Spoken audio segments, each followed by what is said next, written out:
Hello मेरे fighters, स्वागत है आप सभी का आज के इस नए लेक्चर में। तो दोस्तों, जैसा कि आप सभी को बताया गया नवंबर के इस महीने में कि हम इस बार 2025-26 के बोर्ड एग्जाम की तैयारी करा रहे हैं। ठीक, बैच का नाम हमारा फाइटर्स है, फाइटर्स 0.1। ये कक्षा 10वीं में उन विद्यार्थियों के लिए मददगार होगा जो नवंबर तक बिल्कुल भी पढ़ाई नहीं किए हैं। नवंबर से उनको लगता है कि सर हम आपके साथ जुड़ करके मेहनत करेंगे, तो उनके लिए बेहद खास मौका होने वाला है। नवंबर से फरवरी तक हम लगकर टिक कर मेहनत करेंगे, है ना, और बोर्ड में कुछ अच्छा कर दिखाएंगे। तो इस उम्मीद के साथ अगर आप जुड़ना चाहते हैं तो आप सभी के लिए बेहद ही दमदार बैच हमने ला दिया है यूट्यूब पर, वो भी फ्री में। जी हाँ दोस्तों, बिल्कुल ये बैच फ्री होने वाला है, फ्री ऑफ कॉस्ट। एक भी रुपया आपको इसके लिए परचेज नहीं करना पड़ेगा। ठीक, बस करना क्या होगा, आपको यूट्यूब पर जाना है, जीए फाइटर्स एक यूट्यूब चैनल है, उसको आपको सब्सक्राइब करना होगा। वहां पर एक बैच मिल जाएगा आपको प्लेलिस्ट में, जिसका नाम होगा फाइटर्स 0.1, है ना। ये 2025-26 के उन विद्यार्थियों के लिए मददगार है जो इस बार नवंबर से फरवरी तक बोर्ड एग्जाम में कुछ बेहतर करने का प्लान सोच रहे हैं और उनका समय बर्बाद होता जा रहा है। उनके लिए ये बैच बहुत ही मददगार होने वाला है। तो ये इस बैच में हमने मैथ का 3 लेक्चर कंप्लीट करा दिया है। पहला परिचय, इंट्रोडक्शन मैथ का हो चुका। दूसरा एमसीक्यू हमने मैथ का पहले चैप्टर का, यहाँ पर एक बात और बता दें, फिर उसके बाद दूसरा लेक्चर में हमने छोटे छोटे क्वेश्चन सॉल्व किए पहले चैप्टर का, और जो ये तीसरा लेक्चर है इसमें हम विस्तृत क्वेश्चंस को सॉल्व करेंगे चैप्टर नंबर पहले का। तो एक महत्वपूर्ण बात आप सभी को और बता दें कि फाइटर्स बैच में आपको जो वीडियो लेक्चर्स मिलेगा ये चैप्टर वाइज होगा। ठीक, दूसरी बात, इसमें प्रत्येक चैप्टर के यानी हर चैप्टर के एमसीक्यू अलग अलग लेक्चर में कराए जाएंगे।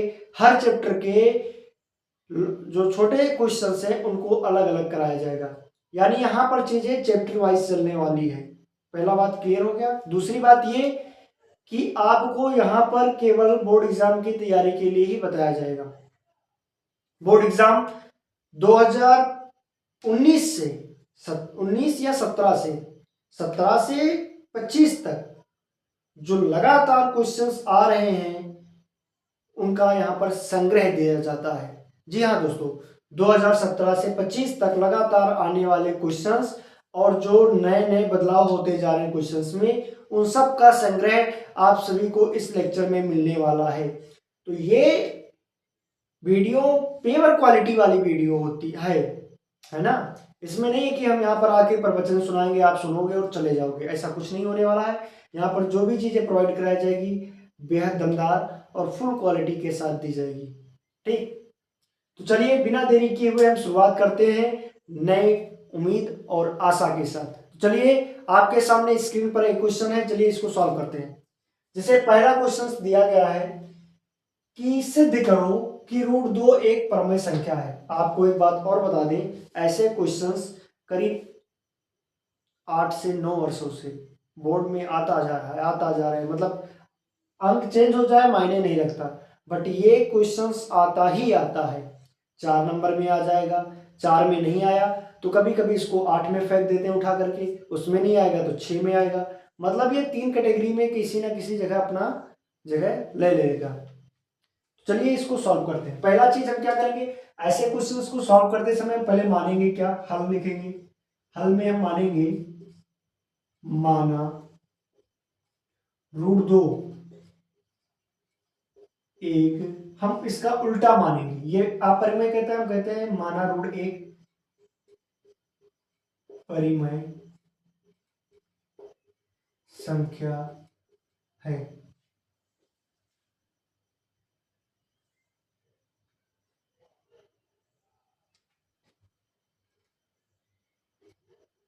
माना √2 एक अपरिमेय, हाँ, माना √2 एक परिमेय संख्या है।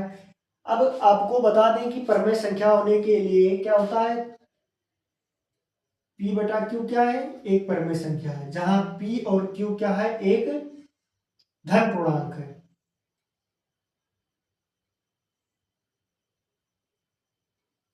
जहां P व Q कोई धन पूर्णांक है। ठीक, P और Q ये किसके बराबर होगा? √2 के। ठीक, अब यहां पर देखो बटे एक अपनी मर्जी से कर ले तो ये Q यहां आ जाएगा, अर्थात √2p Q बराबर P। सॉरी, अब इसको रहने दो इसे। यहां पर हम क्या करेंगे, एक काम और करते हैं, यहां पर हम दोनों पक्षों का वर्ग कर देते हैं। क्या करते हैं? वर्ग कर देते हैं। तो रूट से स्क्वायर कैंसल, अब क्या हो जाएगा? 2 बराबर p² बटा q²। ठीक, हम इसका गुणा इसमें कर देंगे तो क्या हो जाएगा? 2q² बराबर p²। ठीक, अब हम यहां पर देखते हैं जो ये 2 है ये p² को क्या करता है? विभाजित करता है। 2p² को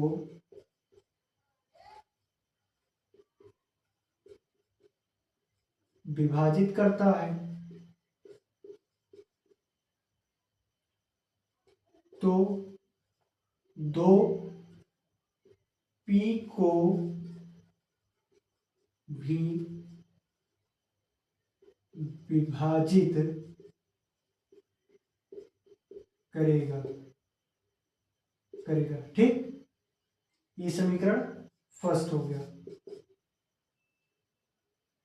इसीलिए हम एक दूसरा पूर्णांक मानेंगे, क्या? कि p बराबर 2m, जो कि एक पूर्णांक है। m क्या है? एक पूर्णांक है ना? समीकरण फर्स्ट से क्या? 2q² बराबर p²। अब p² का मान हम क्या रख देंगे? p का मान क्या है? 2m, तो 2m का स्क्वायर हो जाएगा। 2q², 2 दूनी 4m² बराबर 2q²। 2 को q² को रोक लो, बराबर 4m² बटा 2, है ना? q² बराबर m²। ये इतना हो गया। अब आगे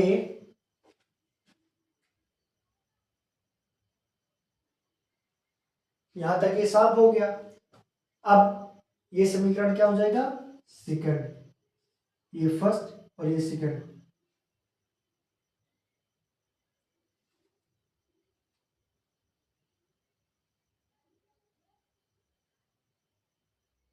अब यहां लिखेंगे समीकरण फर्स्ट व सेकंड से हम कह सकते हैं कि p व q का उभयनिष्ठ गुणनखंड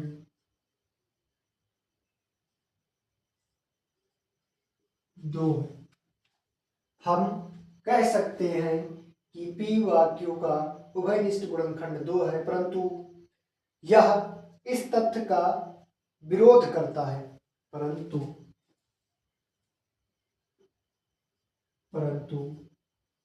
यह इस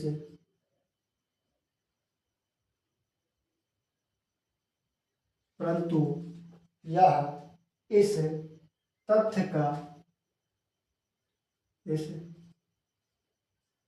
का विरोध करता करता है कि पी व क्यू का एक के अतिरिक्त पी व क्यू का एक के अतिरिक्त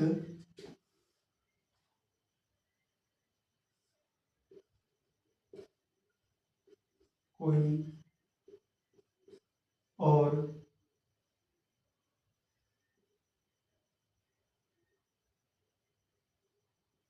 उभयनिष्ठ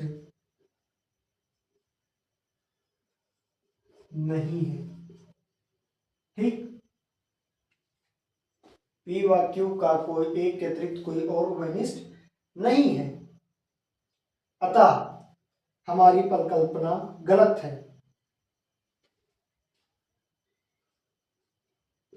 अतः हमारी परिकल्पना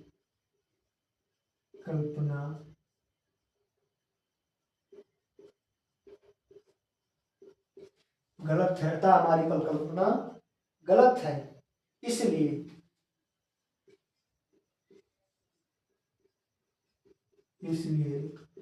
रूट 2 एक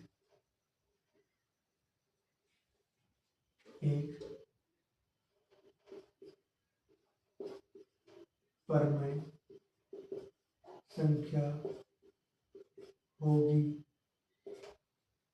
ये क्या हो गया? इति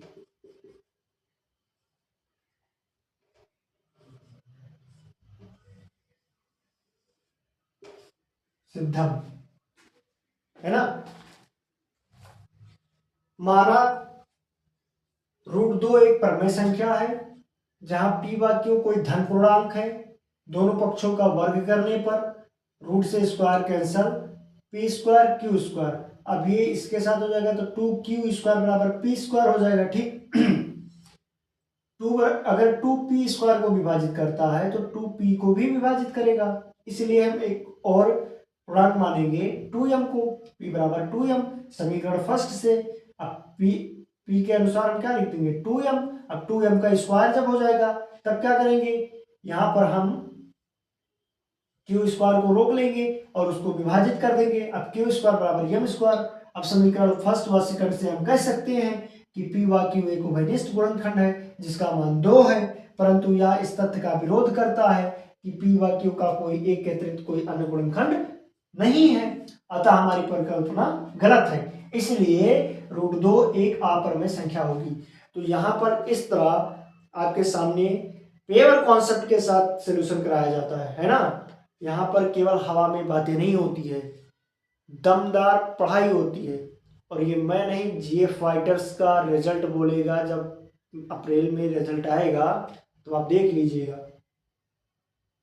इसलिए बता रहे हैं, अभी भी आपके पास मौका है, टाइम है, आप अभी से लग जाइए। अपने दोस्तों को, अपने मित्रों को, सबको जोड़िए जो इस बार कक्षा 10वीं की तैयारी कर रहे हैं। वो इधर उधर आका वाले चैनल्स पर भिड़े हुए हैं, है ना। तो उनको बताइए कि जीएफ फाइटर्स लेकर के आप सभी के लिए बेहतरीन बैच लेकर के आया, वो भी free of cost, fighters 0.1 batch, है ना। तो बिना देरी किए हुए अभी जुड़िए और अपने तैयारी को एक विशाल साथ उड़ाइए। तो चलिए अब देखते हैं अगला क्वेश्चन। ये रहा अगला क्वेश्चन आप सभी के सामने स्क्रीन पर। चलिए आप भी हमारे साथ मिलकर के इसको सॉल्व करिए। अब इस क्वेश्चन को सॉल्व करने के लिए आपको क्या करना, फिर एक बार वही चीज हम अपनाएंगे, पुराना रूल हल करते समय। माना 7√3, इसका उल्टा मानेंगे, एक अपरिमेय संख्या है, अपरिमेय संख्या है।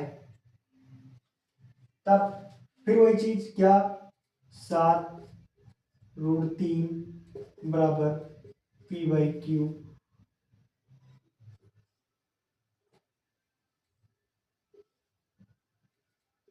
जहां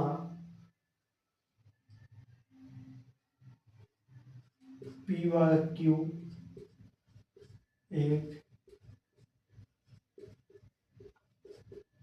पूर्णांक है। ठीक, फिर क्या करेंगे, इसको इधर पक्षांतर करेंगे तो √3 बराबर पी बाई क्यू पॉइंट, इसका गुणा हो जाएगा 1/7। यहाँ गुणे में है तो यहाँ पर भाग में हो जाएगा। ठीक, अब हम देखेंगे कि पी व जो पी बटा क्यू है ना, और क्यू का मान जो होता है वो नॉट इक्वल टू 0 के बराबर होता है। तो पी व क्यू एक परमेय संख्या है। ठीक, तो पी बटा क्यू गुणे 1/7 है ना, भी परमेय संख्या होगी।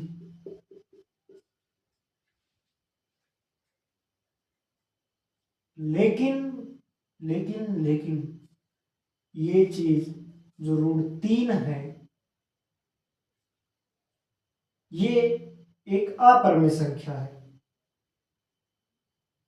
है ना, और ये हमारी परिकल्पना का विरोधाभास करती है जो √3 है, परंतु √3 एक अपरिमेय संख्या है जो कि हमारी परिकल्पना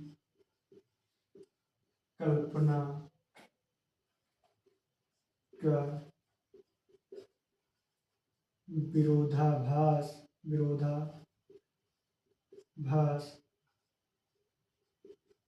करती है कि 7√3 एक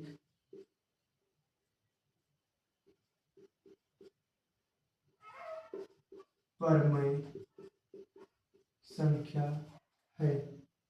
अतः 7√3 एक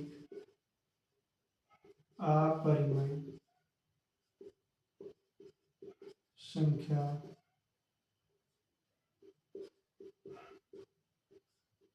होगी। ये भी क्या हो गया,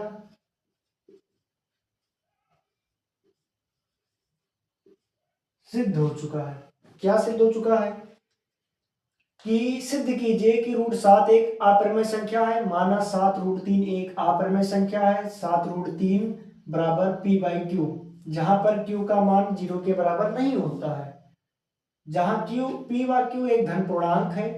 √3 बराबर, अब हम क्या करेंगे, 7 को पक्षांतर कर देंगे तो गुणा है तो भाग में हो जाएगा। पी बाई क्यू एक परमेय संख्या है, तो पी बटा क्यू गुणे 1/7 भी परमेय संख्या होगी, परंतु 3 जो √3 है एक अपरमेय संख्या है जो कि हमारी परिकल्पना का विरोधाभास करती है कि √7 एक परमेय संख्या है, अतः 7√3 एक अपरमेय संख्या होगी। तो इस तरह हम क्वेश्चंस को सॉल्व करेंगे।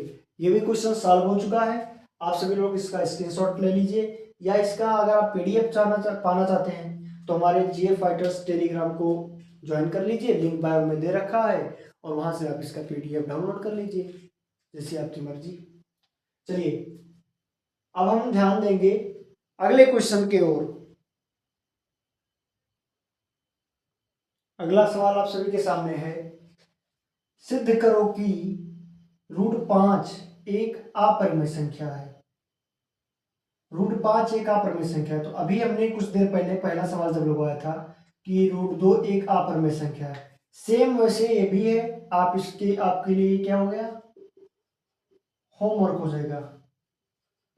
कमेंट बॉक्स में इसका आंसर आप बताओगे, है ना, या जीएफ फाइटर्स टेलीग्राम पर आप हमें इसका एक सॉल्व करके उसका पेपर भेज दीजिएगा, मतलब हल किया हुआ क्वेश्चन भेजिए। जांच कीजिए कि 3√2 एक अपरिमेय संख्या है। ये सेम ऐसे ये भी लगेगा, ये भी आप सभी के लिए होमवर्क। दोनों क्वेश्चन आपको एक जैसे मिल रहे हैं इसलिए होमवर्क दे रहे हैं, इसको आप करने का प्रयास कीजिए और हमें बताइएगा। बात करें कि ये सब क्वेश्चन कितने सालों से आ रहा है, तो सवाल नंबर चौथा जो है आपका ये 17, 18, 19, 23 और 24 में पूछा गया है कई बार, इसलिए बेहद इंपॉर्टेंट क्वेश्चन है। सिद्ध करो कि √5 20 में, 23 में और 24 में आया है 3 साल।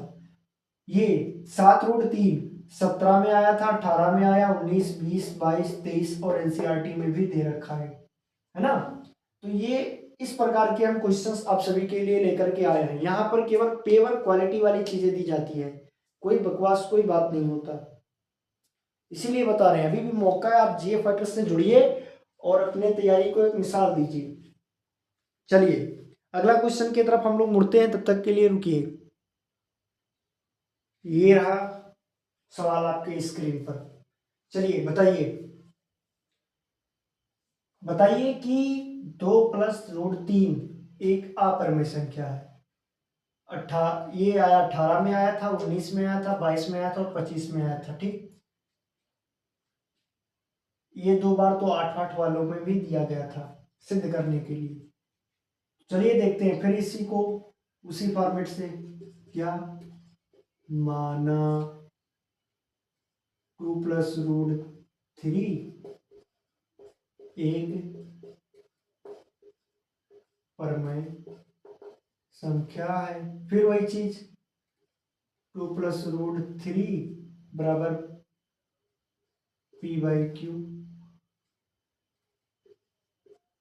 जहां p/q का है धन पूर्णांक, ठीक। अब √3 बराबर p/q - 2। अब यहां पर इसको देखेंगे कि p/q व 2 क्या है, एक परमेय संख्या है ना।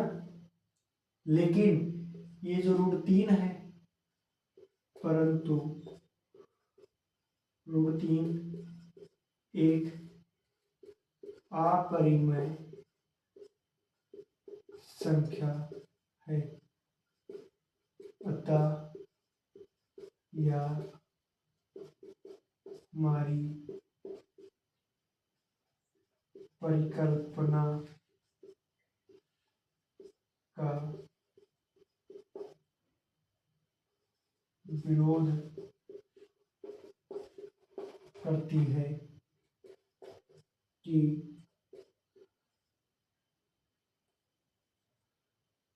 2 + √3 एक परिमेय संख्या है। इसलिए 2 + √3 एक अपरिमेय संख्या होगी।